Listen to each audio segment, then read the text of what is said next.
Hi everyone, it's me, Tim. Today I want to talk about making an IP an actual example. Like, I've talked about making and maintaining an IP, I've talked about the order to do it in, which is setting, story, system mechanics. I've talked about making what goes into a good setting. I've even talked about what your design doc should look like. Those are all videos I'll link below. Today, let's do it. Let's actually take something from one of my design idea books. I will talk about it.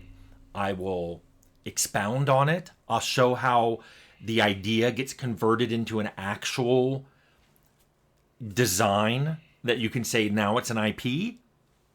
So, and I will do it in the recommended order. Talk about setting, story, and systems. So, my idea from this book was I wanted to make a post apocalyptic game.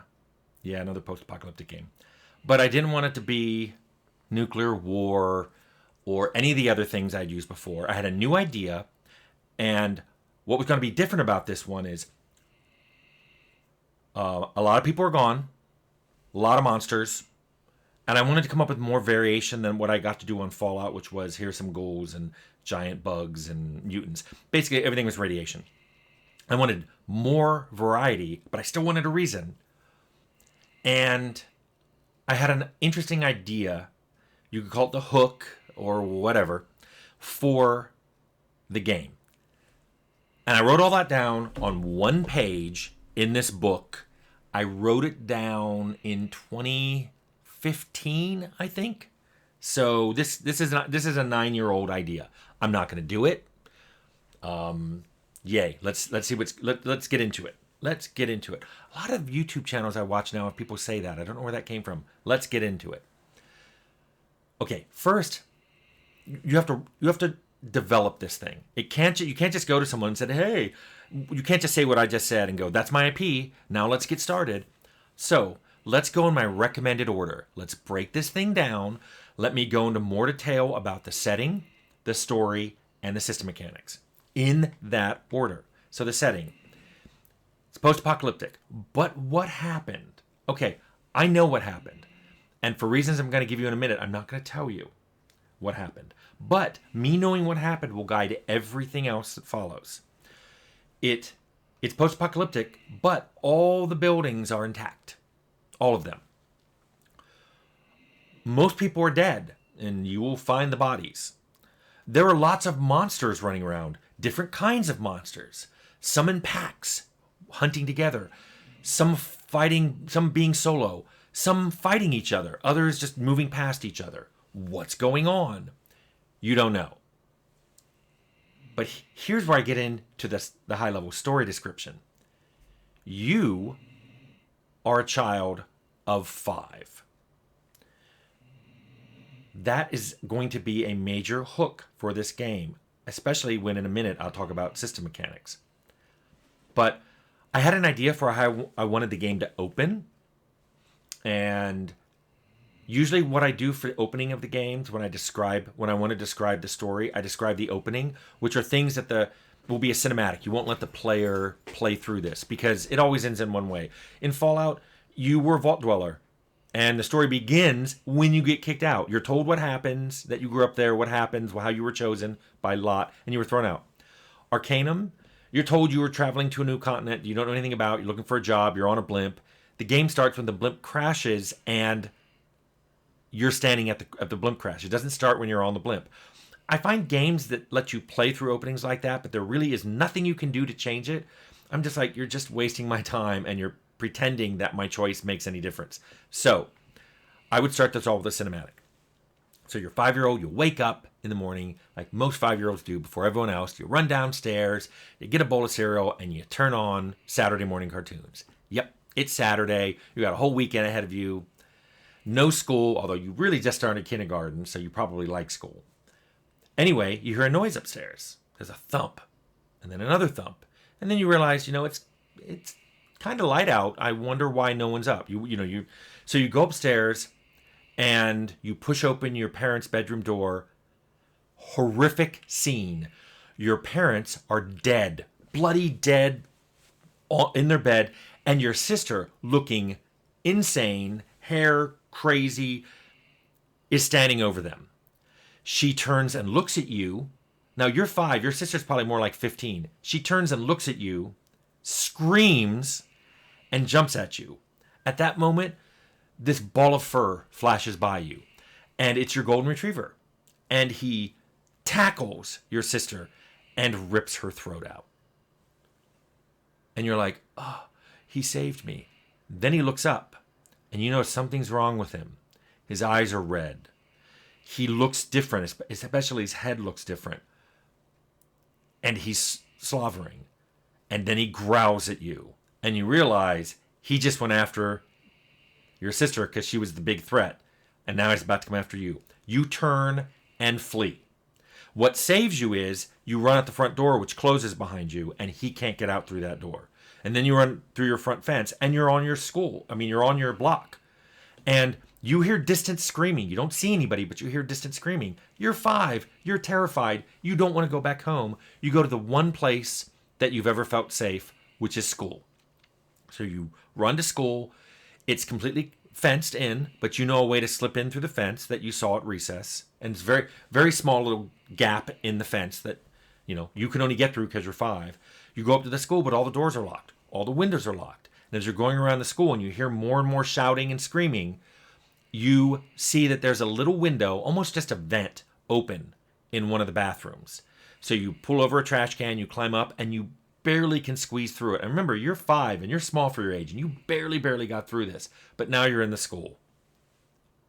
This is where the game begins after that cinematic. So, story-wise, I broke it down into 3 acts. Act 1 is survive. You're just, how are you not going to be killed? How can you hide? How can you find food? Act 2 is explore. Once you've eaten everything there is to eat in the elementary school, and you remember there may be a whole cafeteria full of food. Well, cafeteria, kitchen. You start to explore. You start to explore the school grounds. You make forays into nearby houses, maybe even go back to your own house. Along the way, you may discover some survivors. Act 3. Maybe you're a little older in Act 3. Maybe we go a few years have gone by. How do you find out what caused this? How do you recover? How do you move on? How do you move past just pure survival? Now, this is interesting because I'll go back to these 3 acts in a minute. But then I go to system mechanics, which is the third thing you should do when you're laying out everything. You're 5. This is not going to be a class-based game. You're not going to be a 5-year-old barbarian. You're not going to be a 5-year-old wizard. You're not going to be a 5-year-old telepath. That's not what this game is about. You're 5. There are no classes, and there are skills in this game, but you don't have any. Your skills all start at 0. You can't cook. You can't drive a car. Guess what? You can't even read. You're illiterate. And you're probably going to stay that way because who's going to teach you how to read? So what I love about it is I'm not going to go into the skills, but I do have a goal for the skills. In other words, I'm not sure what eventually the skills will be, but there'll be something that a child will be able to learn on its own. How to scavenge, how to hide, maybe eventually how to cook, but never how to drive, never how to read. Now, what's cool about that is notice that this decision will now feed back into some other things. There can be signs in this game world. There can be notes and books, but to you, they're just symbols. By the way, this means art has it very easy because none of this stuff will have to be localized. Any note you pick up, any book you look at, it's just a bunch of symbols on the page. A sign you look at may have an arrow, and then above it is a word you don't know. It may have an X and a word you don't know. You may finally figure out, oh, something's that way, but I don't know what it is. I'm being warned here, but I don't know of what. What's great is even recordings can be done as partially gibberish because imagine you turn on the radio and the TV. Remember, you're 5. There may be a lady saying, warning, there has been a blah, blah, blah. Please stay in your homes. Do not under any blah, blah, blah, blah, blah, blah, blah, blah. Thank you. What was that? You're 5. You don't know. So now I've roughly outlined the setting, the story, and the system. mechanics I'm going to use. So then you have to think about the elevator pitch. Well, of course I'm going to say, because it's post-apocalyptic, from the creators of Fallout. No, I just threw that in there because I know there's some of you who get so angry that people say that. Probably what I would say is, can you survive an apocalypse as a child? And we'll get back to that. There are probably better elevator pitches, but that one will at least engage people. They'll be like, what? What's he talking about? I don't know. I don't think I agree with this. I don't like this. So now you have to think about what presentation you want to give to publishers. The reason I talked about the story and told you I had acts planned out, but I really went in detail on that first act, is that's kind of what you want to do with publishers. You want to hook them. If we have time and I had available artists, I'd make a cinematic of that whole opening I described, of you waking up, getting cereal, going upstairs, sister, dog, running to school. If I didn't, I'd at least get a concept artist. I'd engage with a concept artist and get that done as a set of slides to show. While I narrate it, you see some slides going by. Pubs have imagination, but they need a little poke, so that's why I'd want to show art. Then I'd talk about the hooks of this game. This game has a few interesting hooks. And, you know, the fact that you're playing as a child, the fact that you're an illiterate child, the fact that you start completely skillless, those are interesting. That is something that you don't see in a lot of other games, but they're not like, I have no idea what this means. They're not like hooks that are so bizarre you don't even know what it means. You already start thinking, ooh, I wonder what the game will do this. I wonder what kind of restrictions I'll have. They're evocative hooks, and that's what I often tell people to do. If your hook is, you're a Boingalak from planet Zeblon, I don't know what you mean. You're an illiterate child who knows absolutely nothing about the world, and the world has ended. Have fun. You're like, ooh, that's a very different apocalyptic game than me starting with a gun and going out into the desert waste to shoot mutants. So already we can start talking about, and you may talk about this at the pubs, you may not, but you yourself should be able to self-evaluate the pros and cons of your own IP. So let's do it to this one. What are the pros? First of all, it has a lot of mysteries. What's going on? Why are so many people dead? What are these monsters? What caused all this? How am I going to survive? There's a lot of mysteries, a lot of puzzles you need to solve right away. Some are time critical, others can wait, but you eventually want to find out about them. Also, and I'll throw this out as a pro, this game could be easily turned into a trilogy. Those 3 acts I mentioned, survive, explore, recover, could easily be, instead of 3 acts of a game, be 3 games. Some publishers love it when you throw out, hey, here's the game I want to make. By the way, you could easily make it a series if it's successful. And they, see dollar signs and slobber. Most of them don't. A few of them do. So that's a hook. That's a pro. And then finally, the whole literacy thing as a hook. It's interesting because how often do you have an illiterate player?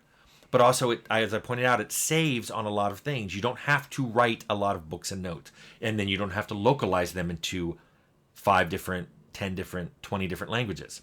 So those are the pros I see immediately. In addition to having a lot of variety of monsters and stuff like that. But a lot of games have that. There are 2 big cons I see this game. The first one is, really, Tim, another post-apocalyptic game? Seriously? Haven't you made enough of those? Even when you tried to make Arcanum, you threw post-apoc in when people discover, oh no, there's already been a rise of industrial civilization and they wiped it out. You just move away from post-apoc. Why don't you? In fact, Outer Worlds, I've told people, oh, well, that's pre-apoc. Anyway, it's post-apocalyptic. Look, I haven't done it. I haven't done pure post-apocalyptic in almost 3 decades. I get another chance at it. Same way I told people, hey, you get to use Amnesia. Okay, if 30 years later you want to use Amnesia again, okay, but that's it. But another big con of this that I've had people say to me is, people aren't going to buy this playing as a child. They're just not going to buy it. Because, you show the child getting killed. And I'm like, Did you ever play Limbo? Limbo is a game where you play a child and you play along and you get gruesomely killed every couple minutes. Way more often than you would probably be gruesomely killed here. It even has a mode where you can make the screen go black before you die. And if anything, that just makes it more horrific because you can hear yourself dying and you can hear squishes and squirts and crunching. crunching, and that's just awful. And it's in some ways it's worse than seeing it. And there's been a lot of other games since then that have had child protagonists, and they die. The Dead Island opening sequence is you being attacked by a child and throwing him out the window. So, I don't think it's as big as a con as you think, and clever people will turn that con into a pro. So, let's wrap up a bit. This is going on a long time. Let's wrap up. Notice I didn't go into extreme detail in places. I didn't really talk about what skills this game was going to have. I didn't tell you the cause of the apocalypse. Why? Well, some of these I know, like the cause of the apocalypse, and that is something that I withheld just because I think it's interesting having this mystery in it.